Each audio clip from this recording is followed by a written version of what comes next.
Welcome to the Powercat Podcast, the original K-State sports show. Here's your host, Tim Fitzgerald. Welcome in here to the Powercat postgame podcast. I am not Tim Fitzgerald. Ryan Gilbert, managing editor at GoPowercat, joined by the recruiting editor at GoPowercat, Cole Carmody, who had a very, very busy night as a commitment. We had to bring on the Cats probably when the ball went in the air and they tipped off was right when that bring on the Cats happened. Yeah, it did, but that's okay, right? If we can't do two things at one time, then we're in the wrong business. So I got a chance to write a nice little commitment story. Derek Sally Jr., the number one junior college wide receiver in the 2026 class from Hutch, is now a Cat. So if you're interested, head on over to the website and go check that out. I had a chance to talk with him, and we'll have a VIP piece, which I believe we might want to mention. And well, that'll be up at some point tomorrow as well. Absolutely. Absolutely. You can get 75% off your annual subscription. Our Black Friday sale is live, and this was not a surprise to you, Cole. This is something you mentioned on the boards earlier in the day. You were on top of it, man. Great job. I had one job tonight. That was K-State basketball. 86-69, Indiana just thumps K-State from start to finish. Not much else needs to be said. In my eyes, Cole, K-State was never in the game. I never for 1 second felt that K-State was going to have a chance to win this one. And that contradicts a lot of what I've said over the last couple of weeks, that even if K-State gets down double digits in any game, K-State's got the ability to claw back. But PJ Haggerty was just off for most of this game. He got it going late, but none of the guards really stepped up. Down low, K-State couldn't establish anything, and I never had the sense that K-State could get this thing turned around in that environment. I think that's part of it. I think that part of what happened tonight was the ball literally just didn't go down. And how many times have we heard Jerome Tang talk in a press conference? Well, I hope we make shots, right? Like that was one of the things that one of his assistant coaches at Baylor used to say all the time. And tonight just kind of seemed like one of those nights where it just didn't go down. And yeah, I mean, they tried to make a push. They got it down to 2. And then in the second half, when they were down by 20 plus, they got it back down to 10, but they just couldn't sustain it. And, Ryan, as you know, when you go on the road, if you don't break through that line, it becomes very difficult to just constantly claw back. And, I think that this was a really good learning experience for this team. There's nothing like being thrown into the fire. Like, going down to Wichita State as your first road game, going to Tulsa as your first road game, that is not a Big 12 environment. That is not going to help prepare your team. I think that, the only positive that you could take away from today, and we'll talk about some individual performances, I think, but as a team, the only positive you can take from this game is, well, they got it out of the way. They had their first true, real road environment. And I don't know if Assembly Hall is, where it would rank in the Big 12. Obviously, we weren't there. But from everything that I saw tonight, that was a very lively crowd. I would put that up there with any Big 12 venue because that place was rocking. And if you know anything about basketball, walking in there and the history, and I'm sure it may have been just a little intimidating for those guys to look up at some of the banners and some of the memorabilia that was up there. That probably didn't help. You get that in Allen Fieldhouse, some of those historic venues. That place is, I mean, the way that the seats go up on the court, on the sides of the court is very unique. But the way that Kansas State started, Cole, in a vacuum, you can look past it. Like you said, it's a learning experience. I'm all for that. But when this is becoming a constant pattern in these games, K-State beats Nebraska 1,000% if it avoids its slow start. 7 turnovers right out of the bat in that game. I don't have the exact number within the first 5 or 10 minutes in terms of turnovers, but K-State was sloppy with the ball. Obviously, the shots weren't falling, but early on, there weren't many shots going up. Kansas State was just giving the ball away. And at halftime, Haggerty had as many points as he did turnovers with 6. And so I get it. This is going to hopefully pay dividends moving forward in the Big 12. But you've already had some of these opportunities, even against Nebraska, a couple earlier games in the non-conference, those were your times to get that bugaboo out of your system and start slow. Here in Bloomington, you had to throw a first punch or at least go punch for punch from the opening tip. Yeah, and that's obviously not what happened. I think they had 4 points at the under 12 media timeout. At that point, it was 20-4. And, credit to them for clawing back. But like, as we said, you look at what the final turnovers, the final line on the turnovers, 19 and Indiana had 17, right? And if you force a team to commit 17 turnovers, you think you wouldn't lose by 17 points.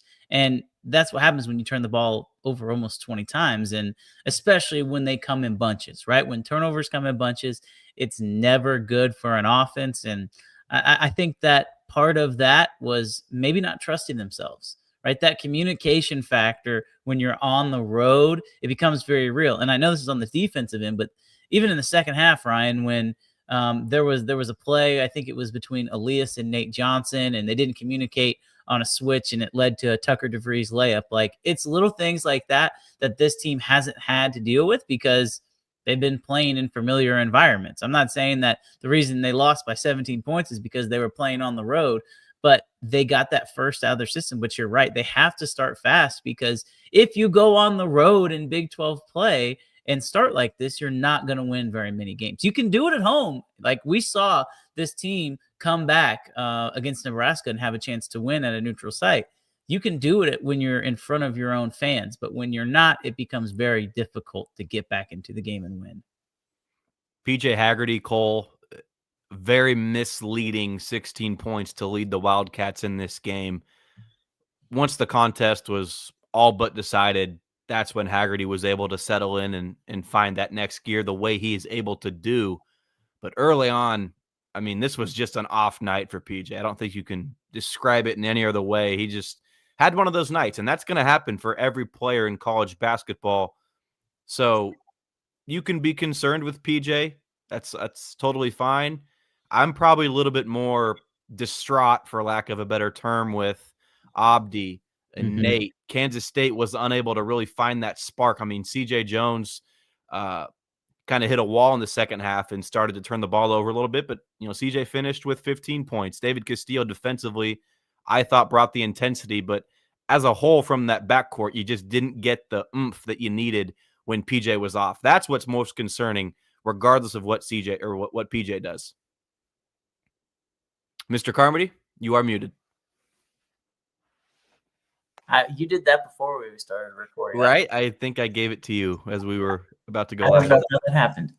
You have to have somebody step up, right? Like, if your star is not going to be your star, somebody else has to step up. I mean, for me, you're right, Nate Johnson, but he's out there, right? He's always going to be out there, even if he's not scoring, because of his defense. You look at what happened with Abdi Bashir tonight. I mean, 3 points in only 14 minutes, and I don't understand how that happens, to be honest. I mean, people say he wasn't playing because of defense.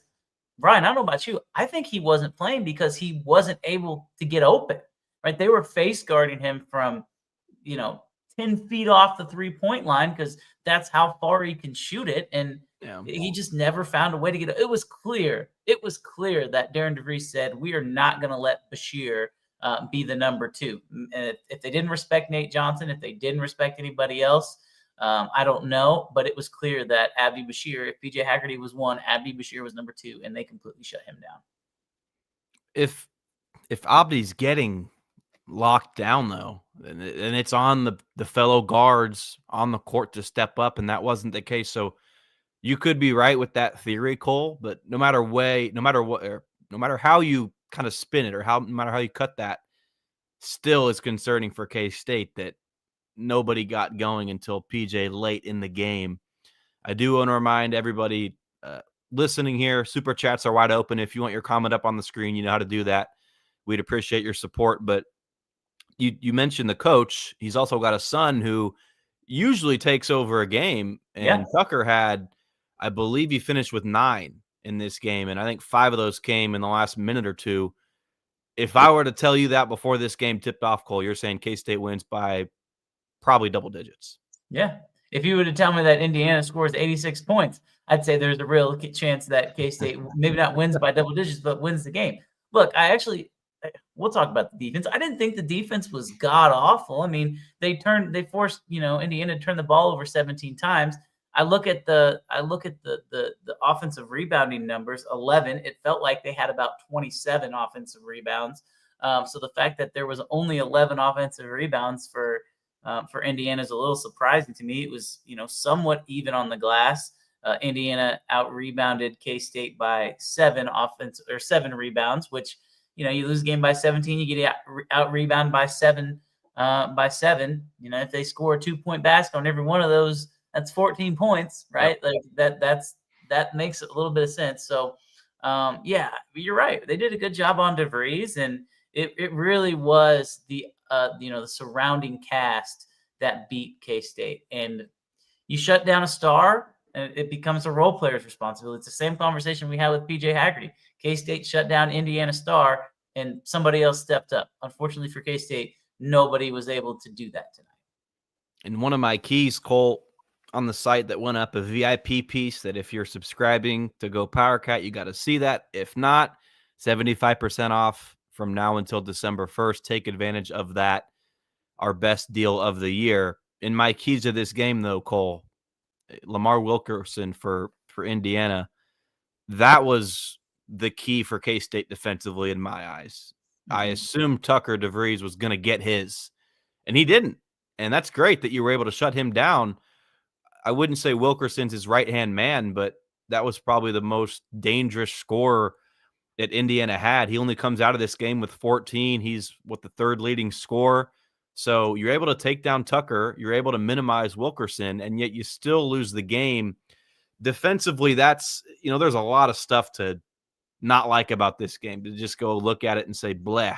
But defensively, Kansas State's got to step up moving forward. I understand that the offense was the focal point in the offseason, and it was all offense when Matthew Driscoll came to Manhattan. Well, now this was game number 7 of the year, Cole. You've got to, and I get it, K-State's going to be playing in a lot of shootouts, for lack of a better term, this season, but your defense has to get better.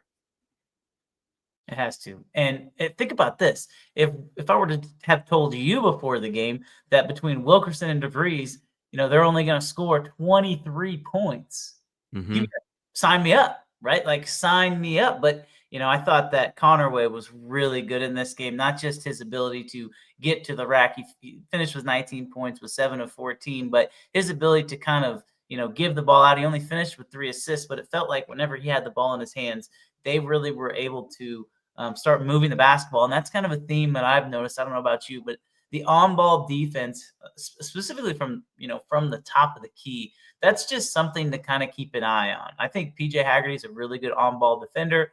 I think that Nate Johnson's a really good on-ball defender. But, if those guys are consistently guarding the number 1 and 2 options, well, where is that number 3 option? And if that number 3 option for the opposing team gets the ball, they're attacking a weak spot on K-State's defense. David Castillo, I thought tonight defensively was not his best night. There were multiple times where there was a few blow-bys that we haven't seen from Castillo, but I think that you have a really solid defender in Haggerty and a really solid defender in Johnson, but who can be that third guard to really step up on defense? Because that might end up being the key of the season, because they've got 2 good defenders, but who is that third guard who can really defend? They don't have a defensive specialist outside of Nate Johnson, and somebody is going to have to pick up the slack a little bit there. Yeah, you can, in the Big 12, you can go to Nate Johnson and say, hey, we need you to shut down this guy. And he'll say, all right, coach, sounds good. Let's do it. And he will. He's that good of a defender. He's just a big dude. Problem is, Big 12 teams have more than one playmaker on rosters. So you've got to have a collective defensive effort. What's frustrating, Cole, is that it's fixable. It seems so fixable when you have such athletic players. And I get it. Abdi Bashir is maybe not the strongest player, right? When you watch a game in person and you just look at Abdi, he's not maybe one to, really be physical and play that brand of Big 12 basketball. But he's damn quick. I mean, he's got a quick release on offense with his shot. Who says you can't be quick with your feet on defense. He's got that speed. A lot of these guys are athletic. I know people have been unhappy with CJ Jones. He was brought back for a reason, but CJ Jones is also more polished than you might think defensively. He's not perfect.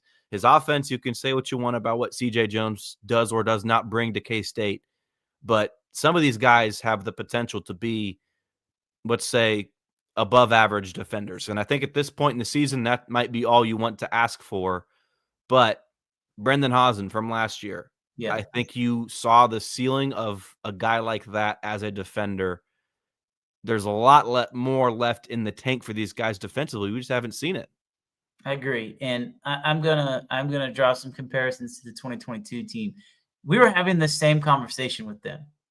Think back to Marquise Noel. He gets a lot of steals, but teams just back him down in the paint, and he can't really guard a bigger guard. People were on Keontae Johnson for not being a defender from the moment he stepped on campus. And, that continued throughout the whole entire year. Those two guys, I can remember people saying they're not very good defenders. Even though Marquise Noel, does he have the school record for steals or like something ridiculous? But people were still on him for not being a very good defender. Same thing with Keontae. And, as I'm going through and I'm watching this game and we're having this conversation, I went through and I looked up a game that I kind of had talked to some people about, drawn some comparisons. Ryan, you remember in that 2022 team, they started off undefeated, much like this team. Their first loss of the season, do you remember where that was and who it was against? It was in that same state against Butler on the road, right? It was against Butler on the road. That was a 76-64 final, another game that never really felt that close. Yeah. Butler was not a good basketball team. I think we can all agree Indiana is going to be a very good basketball team.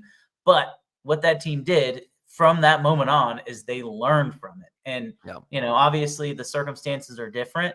But, I think there is at least a little bit of comparison. That was in the 7th game. This was in the 7th game. K-State had barely beaten Wichita State, and they then went up there. K-State had barely beaten Tulsa, right? They were still kind of trying to find themselves, and they got their teeth kicked in a little bit, got humbled, as we heard Abdi Bashir talk about after the Nebraska game, which I don't think that's necessarily a humbling loss, more of a heartbreaking loss, but they got their teeth kicked in. And you know what? Every team, unless you go undefeated at some point, will have a game like this. Now, the question is, will they be able to respond from it? We're going to find out a lot about the makeup of this team because they're going to have some time off. But as I was watching that game, I got flashbacks to that Butler game because there was a lot of similarities. You mentioned the word humbling, though. That's what this loss was. And that Butler, you obviously, I don't know if you got it pulled up or what that year, but I'm just going based off of memory. It felt as if that was just a bump in the road in non-conference because that was the only loss in the non-con Tang's first year, correct? I believe so, yes. So right now you already have 2, and I understand you mentioned, was it Tulsa, Wichita State that year that K-State didn't play pretty? Though you might be correct. You are correct. I'm going to trust you, but Kansas State had to come back this year against Tulsa late just to win. You lose to Nebraska. This didn't feel like a one-off the way that it might have felt in Tang's first year when the Cayman Islands tournament, that was before that trip to Butler. So you can't let this become the pattern. You got to prove like you did in year number 1 against Butler that this is the bump in the road, or I guess the hiccup that you just kind of forget about. The one-off, I guess, is the word I'm looking for. The one-off, the outlier. That should be K-State's mission here in the non-conference. Prove that this Indiana game was not like the rest. And I posted this out on X right when in the final minutes of the game. There's not a whole lot of positives to take away from this game. There's not. No. A lot of positives to take away from Nebraska, though. There was positives in all the wins and a Nebraska loss. There's nothing good to take from this one. On January, 2nd, I believe, against BYU, when conference play starts, we want to look back at this one and say, that was just the first road game jitters. Got it out of your system. Yeah. The only good thing about this game is that you lost and Indiana is good. Like if we're looking at this from a NCAA tournament perspective, that's honestly the only thing, right? The fact that you lost to a good team This is not going to come back unless Indiana just goes in the tank, which I can't see a team like that going into the tank. Not that team that I watched tonight. I can't see a team like that going into the tank. Unless they do that, then this will just be, hopefully if you're a K-State, a blip on the radar, like you say. But you look at the opportunities, Ryan, and it starts to you start to squint your eyes a little bit. Okay, Bowling Green, the Marcus Johnson Bowl, sorry, Marcus. And then you get Seton Hall, who might be in the finals at the Maui Invitational. I hadn't checked that game. I know they were getting ready to play tonight.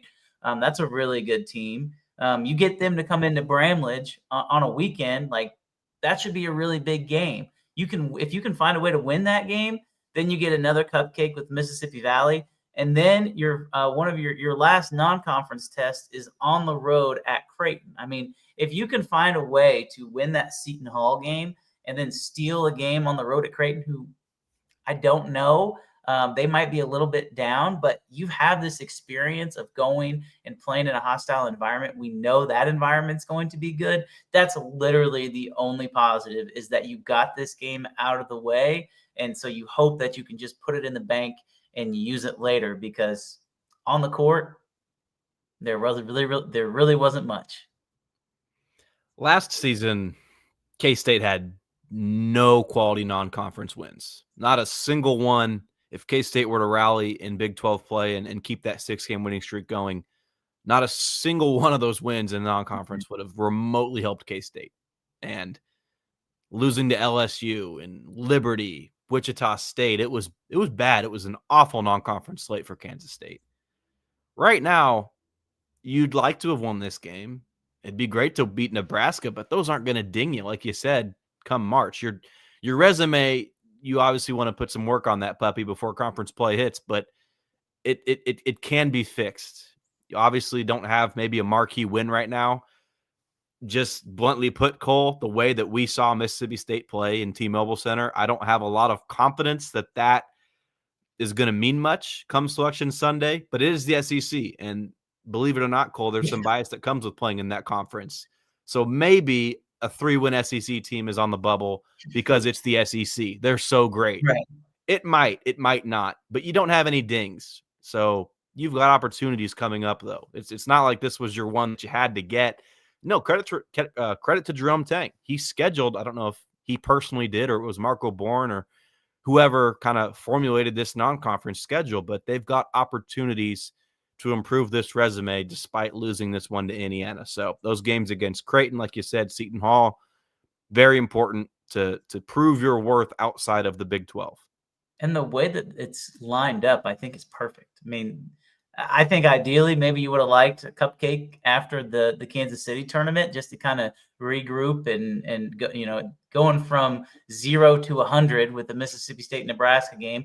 Then you have to you come off the emotional high and then you have to turn it back up to 100 at this point in the season. But it is what it is. You wanted to play this game, and so yeah, I agree. I mean, you're not going to look back on this loss and say, this is what kept them out of the NCAA tournament, because this is a really good team. And, I still think K-State's a good team, regardless of what we saw tonight. My opinion of them has not changed.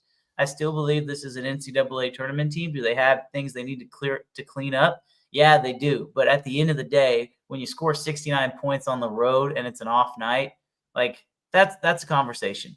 Because how many times has K-State on an off night scored 55 points? Scored 50 points. But once again, on an off night, they scored nearly 70 points. It's honestly kind of crazy to think about.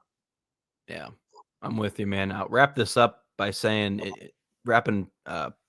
circling back, to point you just made about maybe you'd like a bunny game after those 2 games in Kansas City, and arguments to be made on both sides. But Cole, take a look at football and Chris Kleiman wanting to come back from Ireland and saying, yeah, let's keep playing, albeit against a North Dakota team that's not great.